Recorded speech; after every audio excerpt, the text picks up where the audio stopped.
Have you ever struggled with range of motion with your shoulder? Maybe you've injured your shoulder, maybe you dislocated your shoulder, maybe you've had frozen shoulder, you've just done a lot of wear and tear, you don't even know quite what happened to your shoulder, you just now, it aches and pain, and you feel like you can't move it as good, can't lift things, anything like that. Well, I want to talk about this as I drive, some driving. I want to talk about some shoulder mobility stuff and give you some helpful tips, helpful things to get the ball rolling and what you can do. So, with that being said, I'm going to use a story because that's the best thing. Kind of, again, I just want to talk. I talk to my clients. So with that, I remember I had a client who she came in, she wanted personal training. This is when I was supervisor at a job, and I gave her to one of my newer trainers, one of my part-time trainers, and she started going with her. She had in the past had frozen shoulder in one of her shoulders, and then she started having very similar issues with that shoulder. Long story short, it was time, because she was a school teacher, time for school, her schedule had transitioned, and the trainer wasn't able to, for her schedule, be able to do those days. So I wound up taking over.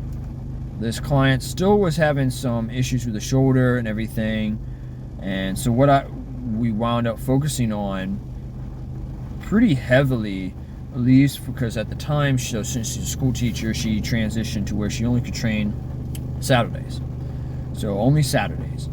And with that, so once a week, being able to come train, it was like pretty much every single time.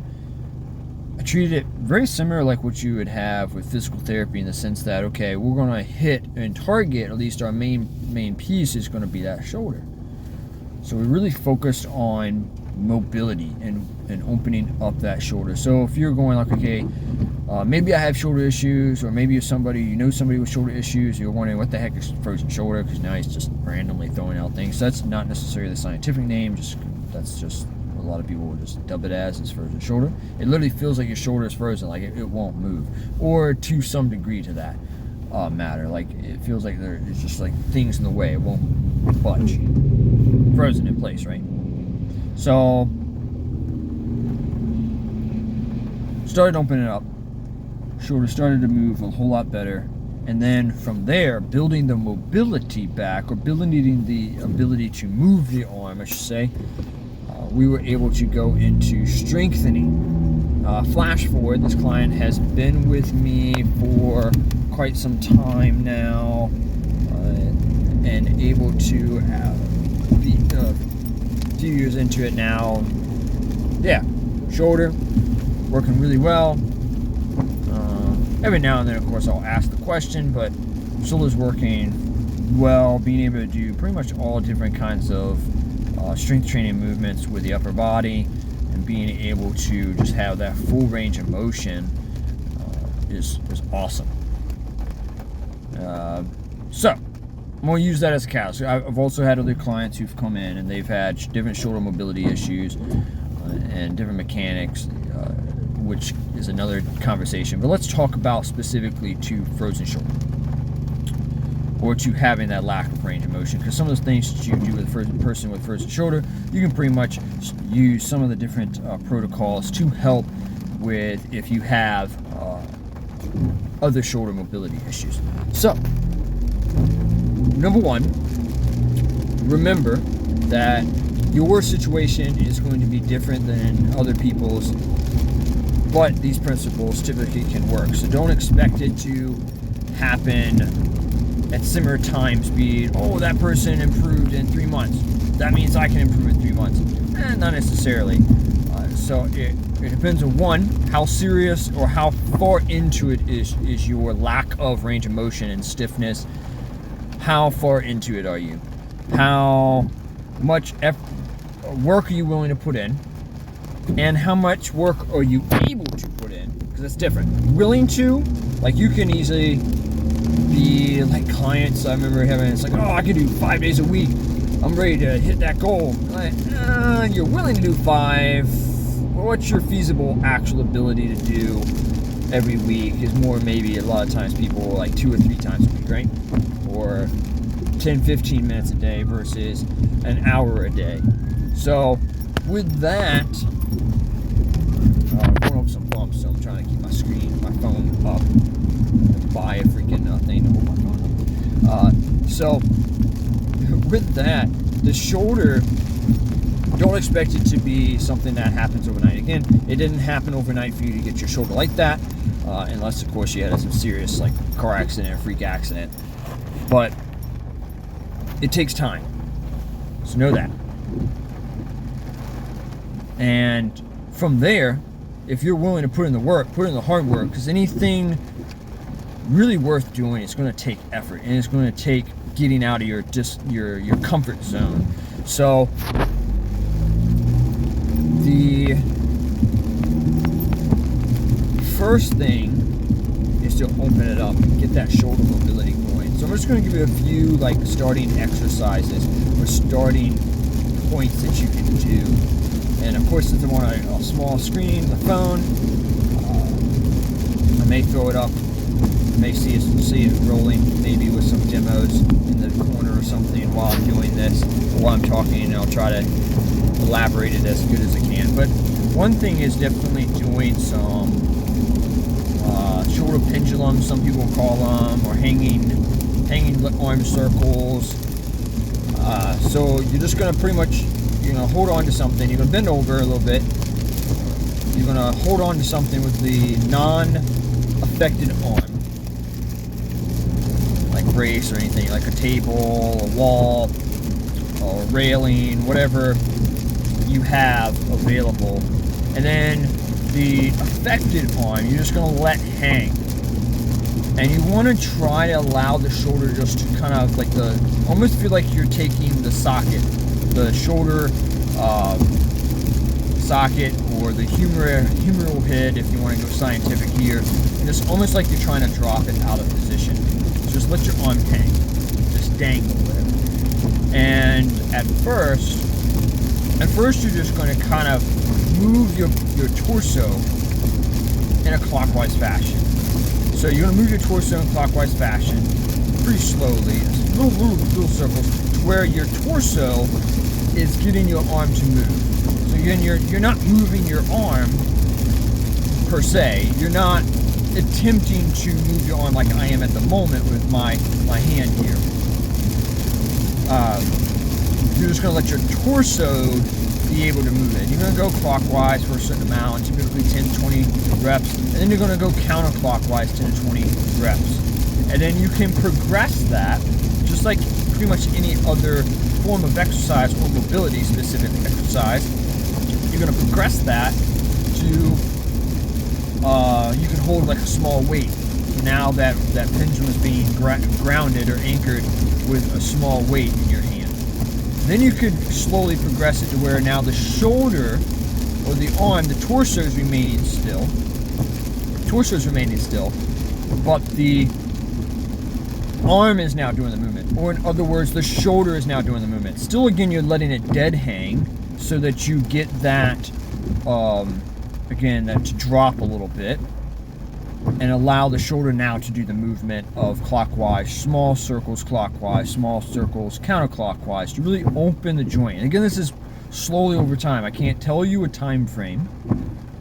This is like a very light on the sense of recovery for this type of exercise, because again, it's specific to mobility. So you could do this. You can do this several times a week. Like you can do it every day. You could do this technically a couple of times a day. Frequency, again, and slowly progress that. That's a good starting point. Of course, if you go to physical therapy, more likely sometimes what they'll do is they'll hand you this little pulley system. You can hook it up and do this pulley system, and it's kind of allowing the non-affected arm to assist the affected arm through range of motion. So that's always good too, but of course a lot of people aren't going to have access to this pulley system unless you go to physical therapy. So a good point is, like I said, if you start with shoulder pendulums or hanging arm circles, and you call them, and then you can do other movements. So in other ways or other things that you can technically do, or if you're having, again, like I said, this frozen shoulder situation.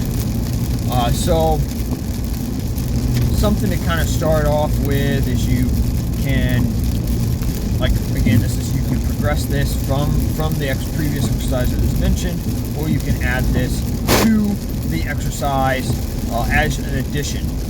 So what you would do, think about trying to get your shoulder, as I'm thinking of that, get your shoulder to, now I definitely know none of this is scripted, this is coming out off my head. You're going to do your movement patterns that the shoulder does. So you have shoulder flexion, which is the ability to, if I was to continue, to raise my arm straight up. You have shoulder extension, which is to move my arm behind me. You have abduction and adduction, or in other words, bringing my arm out, or think like a lateral raise. Again, that can be this way, that way. Bringing it in would be adduction, bringing your arm across your body in, or to your body is in. Abduction is pulling it out from the side. So you want to have all these different range of motions. Because the shoulder is so complex, because it's a ball and socket joint, its ability to move back and forth. You also have internal rotation, or think when a football quarterback releases the ball forward, throws the ball forward, or that baseball player, for an external rotation, think of that rotating the arm back. You're to get ready to throw. So you have all those. You have all those different movement patterns. And because it's a ball and socket, and it's not like the hip, where the hip is got the torso on top, we also have the ability to just have a continual circular movement pattern, hence why I said to do that first exercise. So you want to be able to get to the point to where you can do all those functionally pretty well. If you're trying to recover, that would be end goal. At least get to a pretty substantial amount where you can do, typically I would say, for example, let's take external rotation. So external rotation, again, like I said, picture baseball pitcher or quarterback winding up for their throw, pulling their arm back for their throw. So now their hand is behind their head, and their elbow hasn't moved back. The elbow is pretty much in line with the torso to the side, and they're again, like I said, pulling the hand back. So external rotation. If you're in a sport like that, you do want pretty exceptional external rotation ability. So that means you have further to go. But for general population, you at least would want to be able to get it to where you can get your arm in line with your ear out here. So in line right here. So with that, you're moving. I probably have people behind me wondering what the heck I'm doing.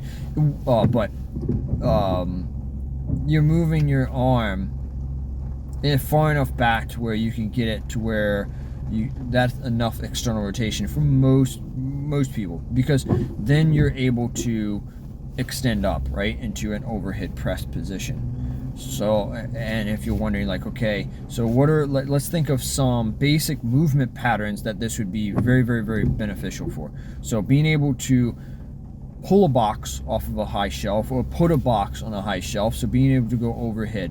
I've had people, I remember I had a client I took over, this is again another client I took over, who said she couldn't do any lifting overhead for fear because she had neck issues before. Which, again, you never joke or laugh about okay, well, you serious or anything like that. So you take it seriously.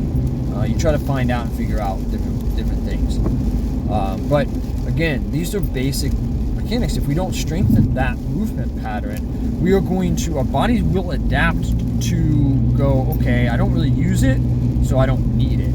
So it's going to weaken that ability to do that movement pattern. Don't believe me? Think about any older individual that you've noticed who no longer can really reach overhead straight with their arms. Their arms are more in a front position.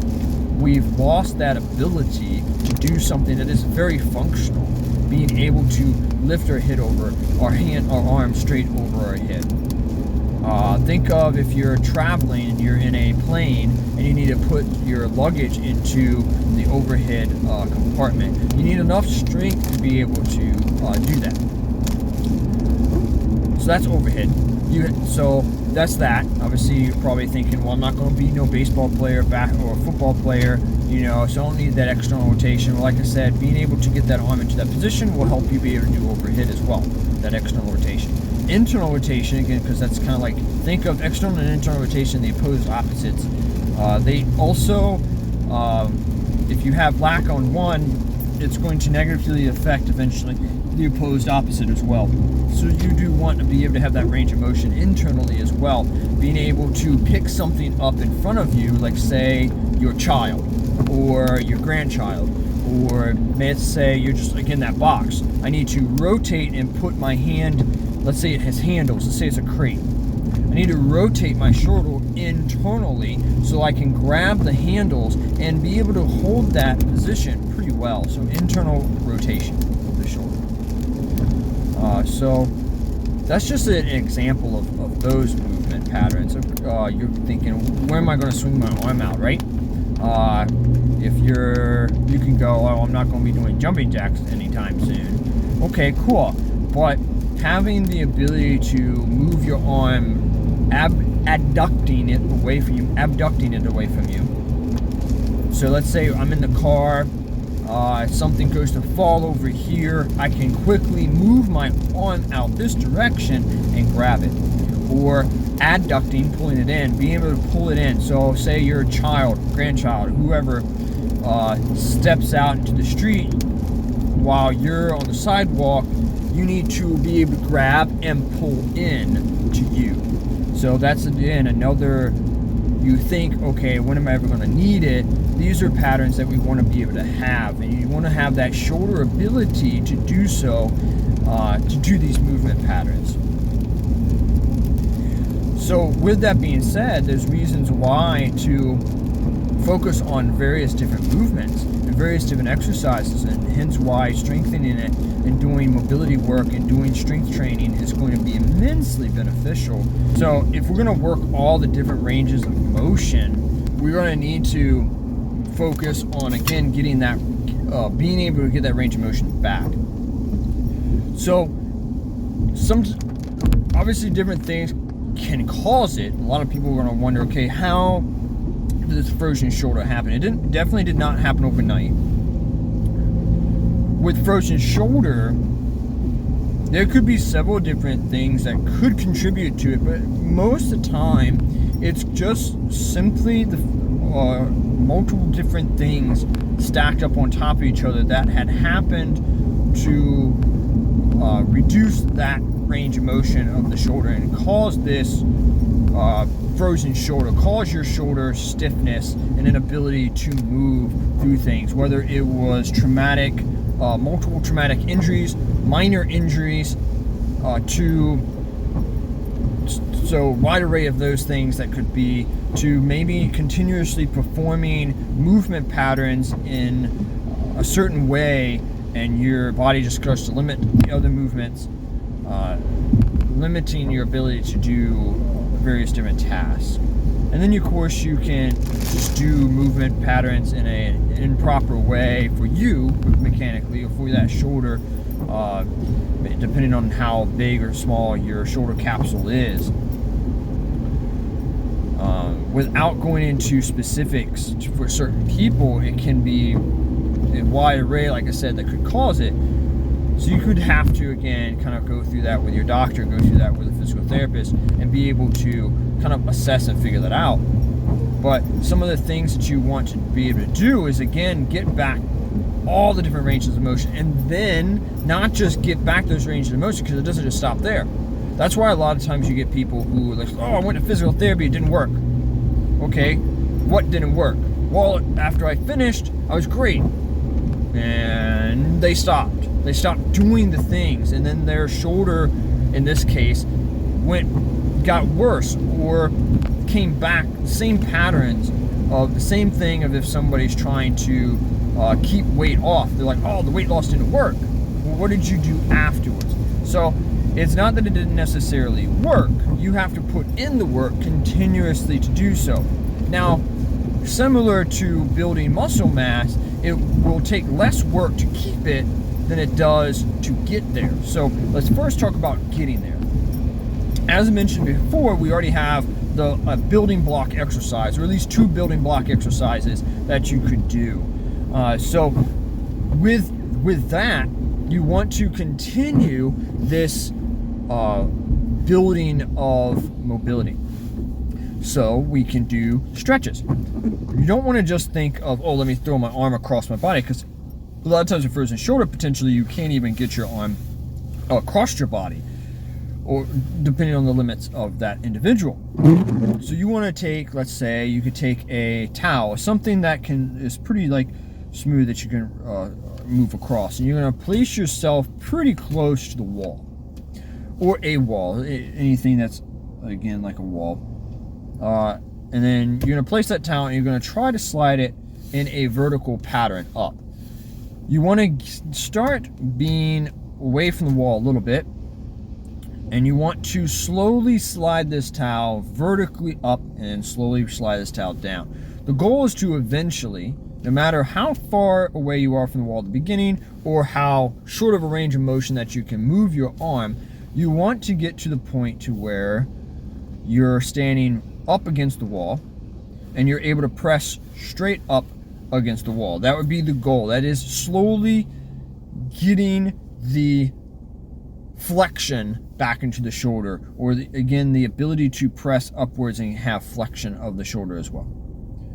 And then you want to have the same setup and set yourself to kind of a 45-degree angle to the wall. Not directly beside the wall, not parallel to the wall, but a slight angle to the wall. And you want to be able to do the same idea, same pattern, and eventually slowly bring yourself closer and closer to the wall. This would be a scaption movement if you're trying to think of the scientific explanation to this. So with these movements, you're going, well, I can't even get myself even close to the wall. It doesn't even work. Again, with anything, I always tell clients, there's a way to modify something and there's a way to progress something. The progression would be quite simple in the sense of let's move into doing this scaption and flexion movement with weights. So let's talk about the regression. You can bring yourself to, let's say, your bed, preferably a table, like let's say your dining table, your dinner table, and you sit yourself in the chair. And now what you're going to do is you're going to slide across the table. And as you slide across the table, you're going to slowly start to get yourself to be able to slide your hand across the table. As you do so, you're going to try to lean forward with that. As you lean forward, that is promoting the similar pattern that you did against the wall, just now less gravity. Similar again with the scaption position. You're going to set yourself in a slight angle to the table, and again, slide yourself through that range of motion. So those are a few, and we're talking about specific movement patterns. You want to get to the point to where you're able to sit in a chair and be able to press vertically up, and the goal would be to get it to eventually where you think like you're sitting and you're pressing vertically, and think like you're trying to bring your bicep to your ears. So I'm pressing up in this fashion, trying to bring my bicep to my ears. Obviously I can't press straight up, if you're wondering. I'm going to finish the movement and have a ceiling in my way. Hopefully it stays there. So with pressing straight up, your eventual goal, because at first it's going to happen where a lot of times when people have this stiffness, they're going to arc back with their body, they're going to move their arm in a forward pattern. You're like, oh, I'm pressing over my head, but in reality the arm is moving this way. So I like the cue of thinking your bicep to your ear. If you're pressing vertically, that will help you have a better pattern. So that'd be the eventual goal for pressing upwards. Flexion goal would be able to take your arm straight out. You can even practice this without weight. Press the arm straight out and then raise, thumb facing up, preferably for this position. Not necessarily that it's dangerous for the other ones, but thumb facing upwards in that direction, or palm facing in. And then you're going to lift your arm as high as you possibly can without letting your torso move. So I like positioning a person either standing against a wall, or you could or you can sit in a chair, in an upright chair that you're able to actually sit upright, so that you can't push back. And that will allow you to really gauge how high you can go with the arm and slowly improve that position and that range of motion. So we got to do abduction and adduction positioning. So with that, I like to call this our shoulder safety mechanism here, because again, our protection, our stability in a lot of exercises and in a lot of movements is the side of the shoulder. So we want to raise sideways. So you can do this without weight to begin with. Again, you want to position yourself, I would say, against a wall at first, or against in an upright chair, so that you can slowly gain that ability to lift the arm as vertical as you can. Again, palm facing down, vertically up. And of course, if you get to parallel and then raise. The key is that what you don't want to have is when you press, when you raise or abduct your arm away, is you don't want your shoulder to hike. And a lot of times with frozen shoulder, other muscles will do the job.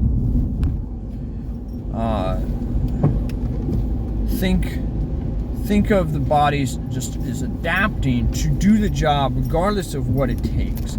So just think of if you injured your leg, no one was around, and you had to get to the hospital on your own. You will figure it out. It may not be the best way, but you will figure it out.